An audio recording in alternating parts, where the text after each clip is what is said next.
bibili ng bahay sa Santa Rosa. Hi, I'm Ashley, a 19-year-old nursing student and a working student trying to survive every single day while chasing my dreams.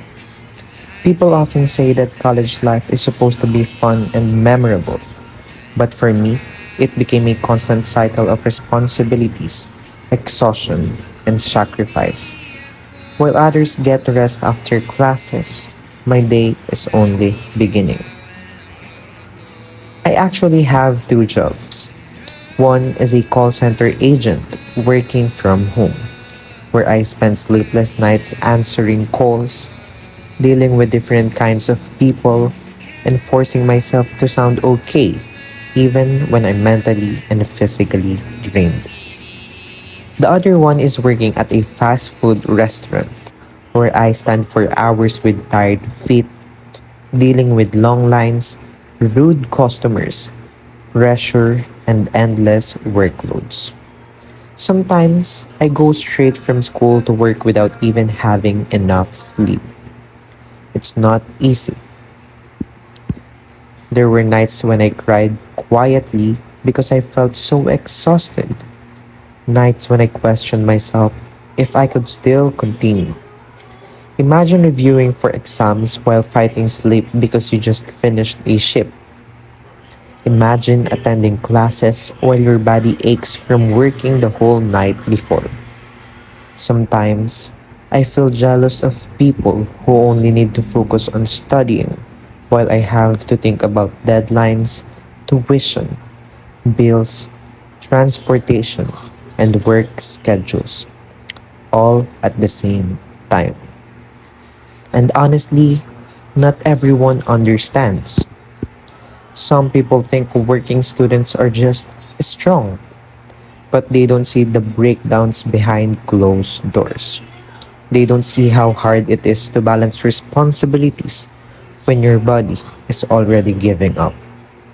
Some people judge us for being absent, tired, or quiet in class without knowing we came from work with almost no sleep.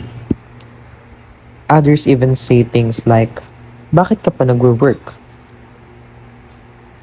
As if we actually had a choice. But despite everything, I keep going because I know why I started. I want to help my family. I want to finish my studies. I want to become a nurse someday, not only for myself, but for the people who believe in me and for the younger version of me who dreamed of having a better life. Being a working student taught me so many things. It taught me how to be independent, responsible, patient, and resilient. It taught me how to survive even during the hardest days. It showed me how cruel the world can sometimes be. But it also introduced me to kind people who reminded me that I'm not alone. Every tired morning, every sleepless night, every breakdown, and every sacrifice will be all worth it someday. Maybe my life is harder than others right now, but I believe these struggles are slowly shaping me into the person I'm meant to become. And one day, when I finally wear that nursing uniform with pride, I'll look back at all these painful and exhausting moments and say, I survived all of it. Gusto kong bigay buhay na gusto mo at gusto kong bigay buhay na gusto mo at gagawin kong kahit ano. Oh, gusto kong bigay buhay na gusto mo.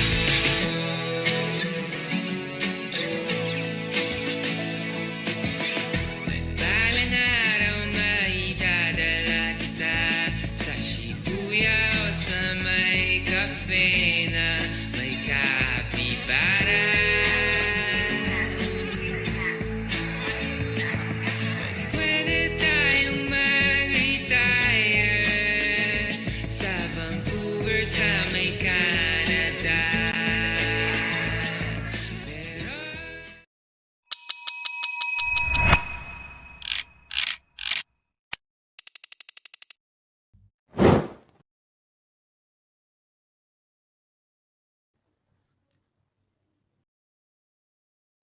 Some people say money isn't everything.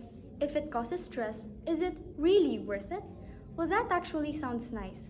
But for working students, that question doesn't always exist. When your future depends on it, you don't get to choose comfort. You just keep on going even when you're already exhausted. Being a working student isn't just about balancing school and the job. It's about survival. Every day feels like a race against time where rest becomes a luxury and not a right. You learn to push through the fatigue, ignore the pressure, and continue moving forward because stopping is simply not an option you can take at any point. For some, the library is where learning happens. But for others, it's a dim break room during a short lunch. One hand holds a cold sandwich, the other a highlighter. Sometimes lessons happens during jeepney rides, reviewing notes between traffic spots. Sometimes it's late at night, staring at the module after a long shift, fighting for a sleep. They say these are the best years of our lives, but no one talks about the weight that comes with it. You start thinking differently. How many hours do I need to work to pay for this project? How many sleepless nights will it take just to get through the week?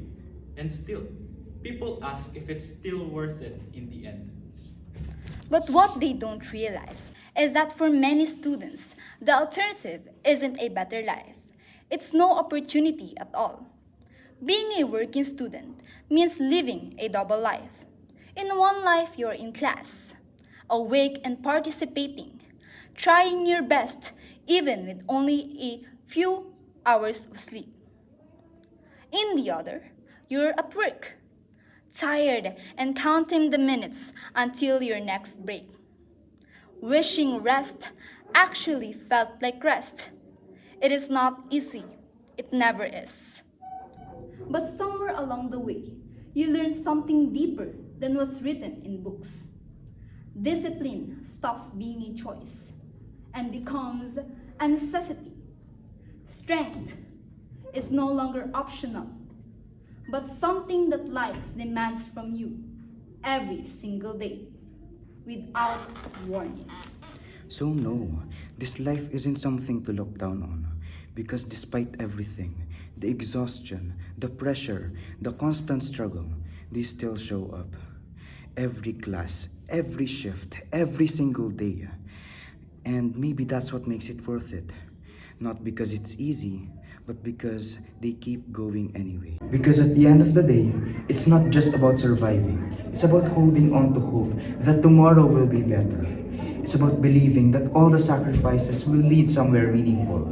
And even if the journey seems endless, they continue forward, carrying both their dreams and responsibilities with silent strength and determination toward a future they refuse to give up on.